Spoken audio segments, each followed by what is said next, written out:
사람을 극한으로 억압하다 보면 대체로 삐뚤어지기 마련입니다. 과도한 억제와 억압은 인간의 욕구를 발산하지 못하기 때문이죠. 삐뚤어지는 건 여러 의미가 있겠지만 현실에선 어려서부터 술과 담배를 하기도 하고 더욱 나아가서는 범죄를 저지르기도 합니다. 하지만 이건 어디까지나 현실 기준이니까 판타지를 조금 섞어봅시다. 세계 최고의 두뇌를 가진 사람이 삐뚤어짐과 동시에 배신을 한다면? 오늘의 주인공 모노가타리 시리즈의 하네카와 츠바사입니다. 여기 프로필이 있습니다. 주인공 코요미와 같은 학년이니 나이는 같고 생일이 불명인 건 특이하네. 가족은 외동딸인데 친모는 사망했고 친부 또한 불명이라 입양을 가서 양부모가 유일한 가족이고 코요미에게 온갖 험한 일을 당했는데 코요미를 좋아하고 있네요. 관련 괴인은 사와리네코, 뜻은 방해하는 고양이로 일본의 복을 부르는 마네키네코라는 고양이 있잖아요. 그거의 대항적인 존재입니다. 사와리네코는 길바닥에 죽어있는 꼬리 없는 은빛 고양이처럼 보이는데 동정심을 갖고 다가오는 사람을 홀리게 해서 몸을 빼앗는 괴이입니다. 몸을 빼앗긴 사람은 고양이로 변해 평소와 반대되는 행동을 하며 시간이 너무 많이 지나면 완전히 융화되어 퇴치가 불가능해집니다. 능력은 신체 접촉을 한 사람의 활력을 빼앗는 에너지 드레인으로 패시브입니다. 흡혈귀도 흡혈을 통해 에너지 드레인을 하기에 비슷해 보이지만 흡혈귀에 비해 위력이 미미하고 사와리네코는 저주의 개념이라면 흡혈귀는 식사의 개념입니다. 사와리네코가 사람의 몸에 들어가서 그 사람의 빈틈을 찾아 공략해야 하는데 하네카와의 경우에 워낙 완벽에 가까운 모험생이라 빈틈이 없었죠. 그런 그녀의 유일한 빈틈은 가족. 양부모에게서 자라왔는데 친어머니의 결혼 상대의 재혼 상대가 지금의 어머니이고 그 어머니의 재혼 상대가 지금의 아버지라고 간단하게 나온다는데 이게 어딜 봐서 간단한 건지 결국은 둘 다 친부모가 아니라는 건 간단하네. 어찌됐건 하네카와는 어릴 적부터 가정사가 복잡한 걸 신경 쓰다 보니 올바르게 사는 것에 집중하여 너무나도 올바르게 행동하는데 이게 심해지다 보니 자신의 감정마저 무시하는 비인간적 영역에 도달했어. 사람은 사람을 어설프게 닮은 것에 혐오감 또는 공포감을 느낀다고 해. 사람은 완벽하지 않게 사람이지만 하네카와는 완벽하여 사람임을 넘어섰고 이런 모습을 본 양부모는 하네카와를 두려워하게 돼. 오히려 완벽했기에 비정상적이었던 거지. 때문에 양부모와 하네카와는 3명은 한 집에서 살고 있으나 식기구도 각자, 집안일도 각자. 하네카와는 본인의 방조차 없었고 물건은 집안 곳곳에 흩어져 있었어. 그러다가 하네카와가 양아버지와 말싸움을 하던 중 한 대 맞게 되는데 맞았음에도 웃으면서 일어나자 양아버지는 패닉에 빠져버려. 나름 속으로는 얘도 인간이니까 맞으면 울거나 화를 내겠지 라고 생각을 했던 거야. 이성을 잃은 양아버지는 하네카와를 마구 때렸어. 근데 하네카와가 비정상적으로 완벽하려고 했던 건 학대가 근본적인 이유였는데 학대를 또 한다고 이게 달라질까? 심해졌으면 심해졌지 나아지진 않았을 거야. 그렇게 얼마 안 가서 꼬리 없이 죽어 누워있는 은빛 고양이를 길에서 발견해서 불쌍하다면 근처 흙에 묻어주는 일이 생겨. 근데 그 자리에 다시 가본 매매는 시체가 없었다네. 맞아, 저 고양이가 사와리네코였고 하네카와에겐 사와리네코가 깃들지. 사와리네코는 10년 넘게 가정사로 인해 쌓인 스트레스를 파고들었어. 사와리네코가 사람에게 에너지 드레인을 사용하면 하네카와의 스트레스가 풀렸고 둘은 한 몸을 쓰고 있으니 사와리네코도 하네카와의 기억을 알게 됐어. 덕분에 사와리네코는 양부모와 무분별하게 사람들에게 에너지 드레인을 사용하며 죽기 직전까지도 만들었지. 하지만 이건 사와리네코의 의지가 아닌 하네카와의 의지였어. 그동안 쌓인 스트레스가 너무 거대해서 풀기 위해 날뛰었던 거야. 둘은 다른 인격이긴 하지만 본질적으로는 같은 성격이지. 하네카와는 작중 머리가 가장 좋다고 하는데 사와리네코라는 하급 괴이가 최강의 두뇌를 만나서 작중 최강자라고 불리는 오시노 매매조차 퇴치를 하지 못했어. 이때부터 매매는 사와리네코가 하네카와를 만난 이상 이전에 알던 괴이가 아님을 인지했고 하네카와의 어두운 면 그리고 검은 속옷을 입고 있었기에 블랙 하네카와라는 새로운 괴이로 정정하지. 처음 블랙 하네카와가 발생한 일이 괴물 이야기 이전에 고양이 이야기 흙 부분의 골드니크야. 근데 왜 처음이라 하냐고? 앞으로 몇 번 더 재발했기 때문이지. 처음은 하네카와가 가정사 때문에 쌓인 스트레스도 원인이었지만 시너부가 피를 빨면서 대부분의 스트레스는 풀렸기에 잠잠해져. 그런데 괴물 이야기 마지막 부분에서 다시 재발을 하지. 그 오랫동안 쌓인 스트레스가 다시 쌓이려면 그만큼의 시간이 흘러야 할 텐데 왜 블랙 하네카와는 다시 등장을 했을까? 하네카와는 원래부터 코요미를 좋아했지만 히타이가 먼저 코요미를 데려갔지. 좋아하는 사람을 뺏긴 게 감정이 폭발하여 엄청난 스트레스가 쌓인 거야. 하네카와는 코요미와 히타이가 사귀는 걸 눈앞에서 보고 있었고 눈치 없는 코요미는 하네카와에게 히타이에 관련된 얘기를 해다니 스트레스가 쌓이는 건 당연하지. 블랙 하네카와는 자신의 주인이 하네카와의 스트레스를 푸는 것이 목적이야. 그게 방식이 어떻게 됐든 주인 이외엔 관심이 없지.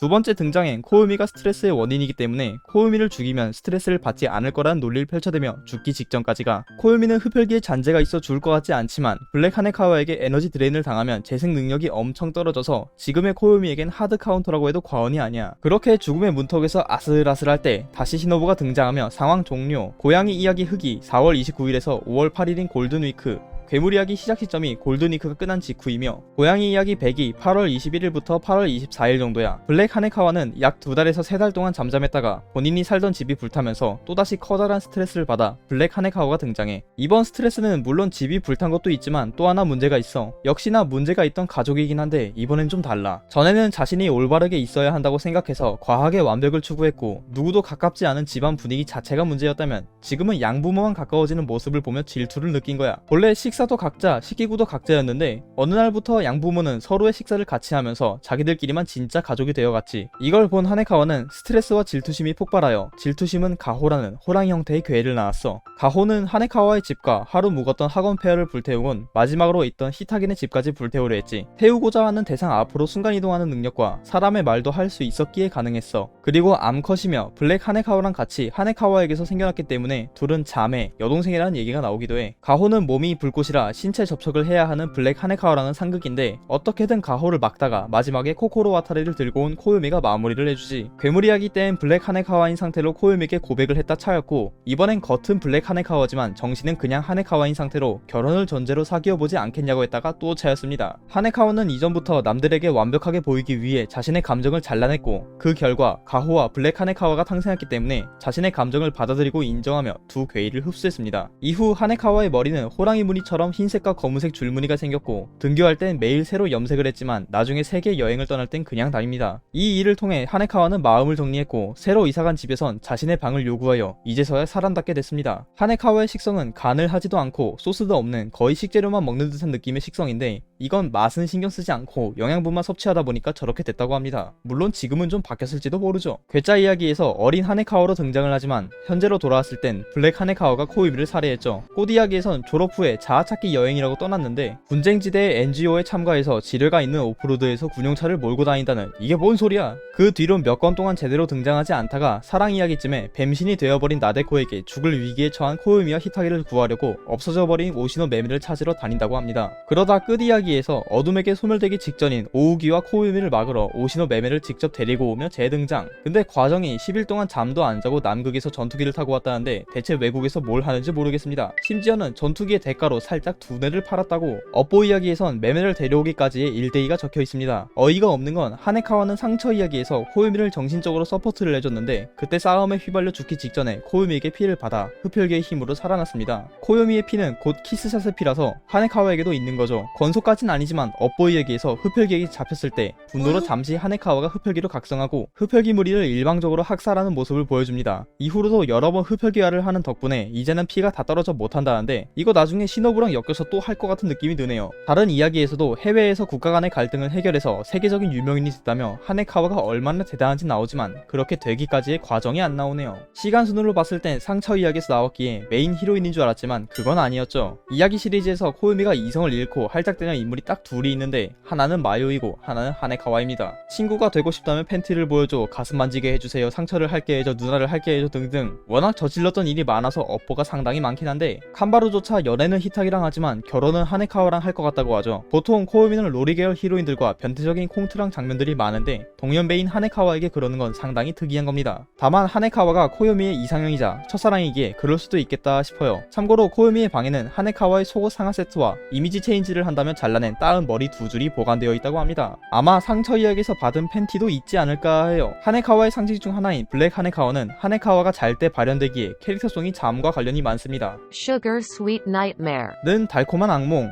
Perfect Slumbers, 완벽한 잠, Chocolate Insomnia. 초콜릿 불면증 등등. 개인적으로 하네카와는 머리를 자른 게 더 어울린다고 생각합니다. 자료 제공은 나무. 그럼 이상으로 오은종이었습니다.